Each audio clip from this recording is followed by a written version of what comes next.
Good morning and happy Sunday.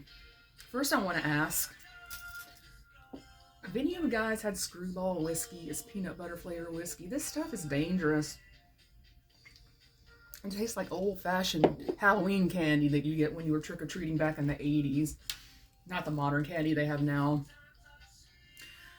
So, as I've said before in a video, some of you have seen before when I was only putting up my videos on Facebook, that in Thrice, one of my goals is to make it look normal as far as child-free, by-choice marriages.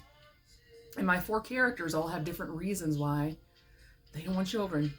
They're all legitimate. Gemma just did not flat out want any. She didn't want to be a parent. Sebastian didn't want for Gemma to have to suffer through potentially a painful, bad pregnancy and childbirth, stating that she's too small. He calls her little Gemma. She's 4'10". And I think maybe deep down in his, way back in the recesses of his brain, he was afraid he would repeat his father's abuse that was placed against him. Harlow had a half-brother who committed crimes against children of a particularly vile nature and ended up going to prison for a while for it. And she just didn't want to bring kids into a world where that existed. I don't know, maybe she just didn't want one either, and to be honest, I don't really know. I don't really have a story beyond, I didn't want to bring your kid into this kind of cruel world. And then Graham just didn't want to pass down his genetic condition. All legitimate reasons.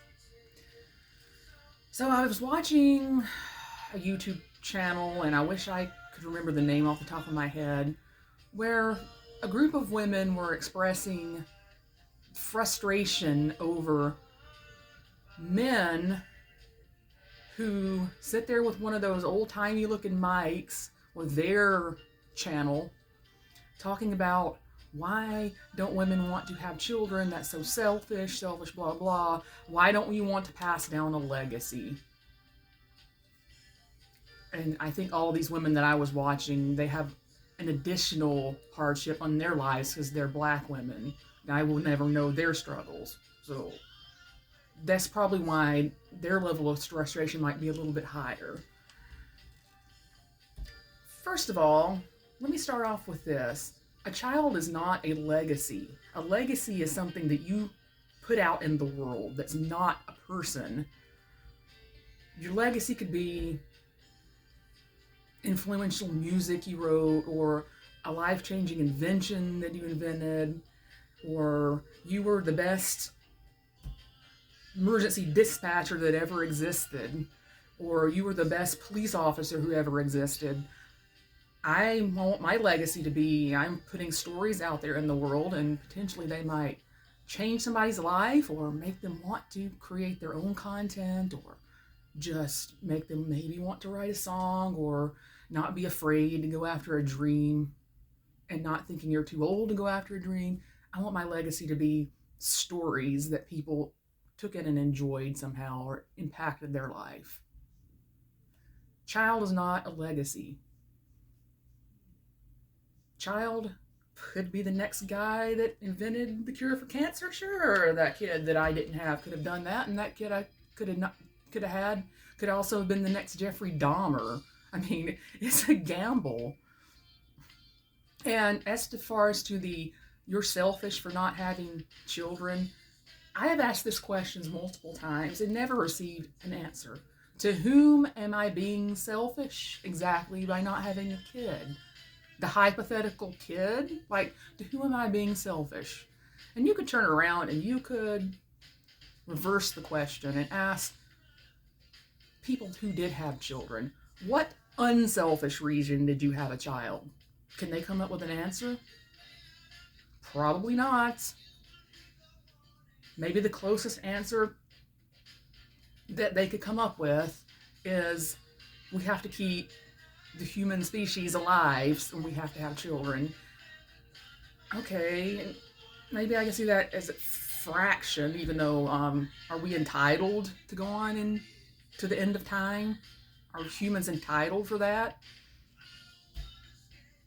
I mean, nature selects anything eventually to eliminate. So, here's reasons for having children that are selfish. I need someone to take care of me when I'm old. Okay, so you're just giving this kid a job before the kid's even born? That's selfish. Oh, the family name. This is not the year of the Lord 1428. Nobody cares about the family name. To check a box. I mean, come on, you don't have to check every single box. Oh, well, I just figured it was about time we grew up and had kids. Did you want kids? Did the kids know that you are just checking a box by putting them on this planet? And don't even get me started on the medical savior children, where the older kid has some form of cancer and they're having the second kid to hopefully be an organ donor. Like, don't even get me started on that. So, the second part of this, so I'm going to circle back to telling stories. I had written, or started writing, and got pretty good amount through this story starting about 2008, and then some things happened in our life. We had this financial thing that happened. And then at the same time, I was writing this vampire story. That movie Twilight came out. And I got derailed because in my story, I had vampire in Tacoma. There was the vampire in Forks in Twilight. The vampire in my story had been turned when he was 16, 17, same as the guy in Twilight. That's where the similarities ended, though. And this was before, in my writing, where I was putting in social issues and addressing political issues, and it was just a flat-out story. It didn't really address or didn't even have any kind of spin on it at all. Basically, what the plot of it was is that there's a woman named Wigan. She's 27 in the beginning of the story. She has an older sister, Blythe, a few years older, 6, 7, I'm not really sure. And Wigan had not meant to be. Wigan was the surprise baby. And Wigan also looked completely different from both her mom, her dad, and her sister. I think I kind of implied that the family looked Latina, and Wigan was freckled with red hair and these copper-like colored eyes. And she had AB negative blood type, which becomes important later on in the story. So when Wigan was almost out of high school, she went and entered into a ballet academy and got cut because of her weight being too excessive for the ballet academy. And that's just the way it is with that. It's the cutthroat. In the meantime, her older sister, Blythe, she's a free spirit, and she's dating this pacifist vampire guy. They don't take blood directly from humans. They figure out a way to get it, not through using humans directly. And he was a very skilled motorcycle rider until an accident. And it probably had something to do with the tire blowing out or something. I don't think he just wrecked the bike. Had Blythe on back of it, broke her neck, and she was laying there dying. He, the vampire, who had some kind of like genetic defect when he was human, tried to turn Blythe and ended up just not working. Blythe didn't die, but she remained in a vegetative state. Couldn't talk, couldn't walk, couldn't move very much. And then after all the initial help that was given to Wigan, because at this point they're orphaned, so she has to take care of her older sister. A little bit of help for a little while, then everybody dropped off, and then Wigan gets this her older sister's caretaker. And they had left New Orleans, where they were born, because of Hurricane Katrina, and they wound up in Texas. And then there's this study that Wigan wants to enroll Blythe in to see if maybe there could be some advances on Blythe getting more independence. So it brings her up to Tacoma only for that reason. However many months the study was going to be.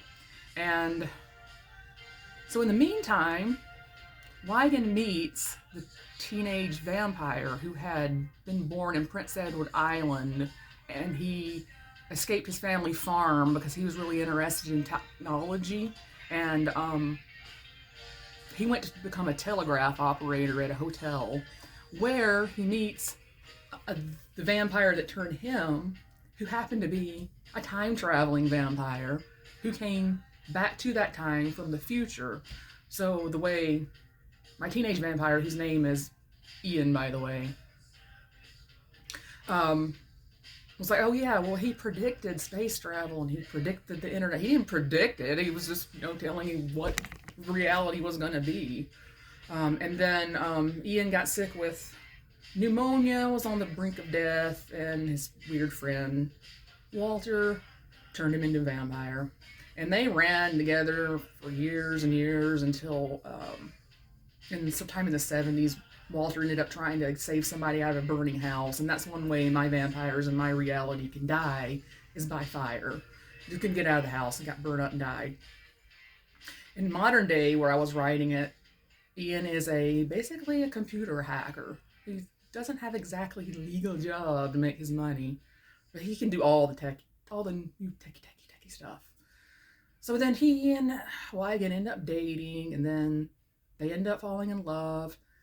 And then Wigan gets on the radar of this other vampire who wants to turn her into one and call her his child and be her sire. He's obsessed with her for whatever reason. And she doesn't want to be a vampire. She's like, there's just too many things about it I would not like. No thanks. I like being a human. I like being able to be out in the sun, blah, blah. So, the evil vampire, whose name is Sean Casey, sets up this fake home invasion, this apartment duplex where she's living, that they're just going to break. It's supposed to break in, supposed to shoot her in the liver, supposed to leave. Except these guys got a little more on their agenda than just shooting her. They brutalize her, and then they shoot her. And then Sean comes running in there. Oh, I can't save you. You're going to die from bleeding out the liver. There's only one way you can live. And then she acquiesces at that point because she still has to take care of her sister. And so she turns into this vampire. So everybody thinks she's a vampire. But she's very weird.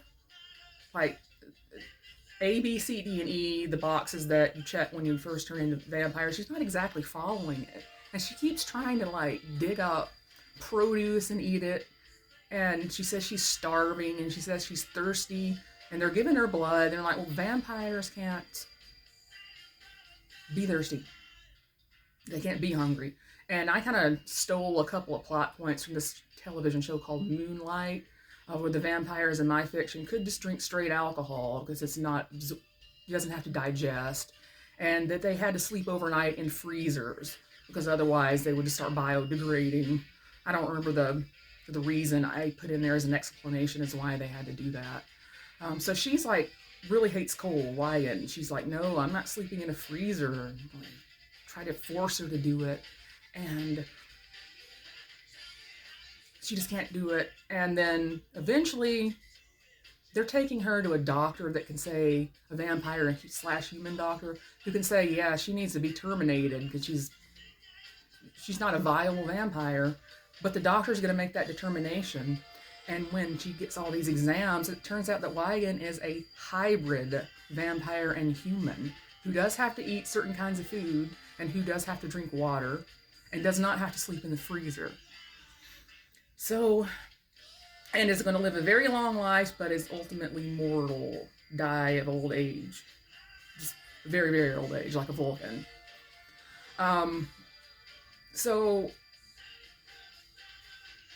this At first, Ian is fascinated with this, and then Ian starts getting envious of her, even though she's like, don't envy me. I have to eat 15 pounds of meat every single day. What's to envy about that? Ends up getting more and more hostile to her, so they end up breaking up. She ends up taking off to Atlanta. Then he sees the error of his ways. In the meantime, when she's in Atlanta, she appears to any human who know, and in this universe, people know that vampires exist. Not every person, but many of them. And she hooks up with this guy who's a vampire fetishist. And to him, she seems like the 100% kind of vampire. Except that one day, she gets knocked up. So she has to get away from him. And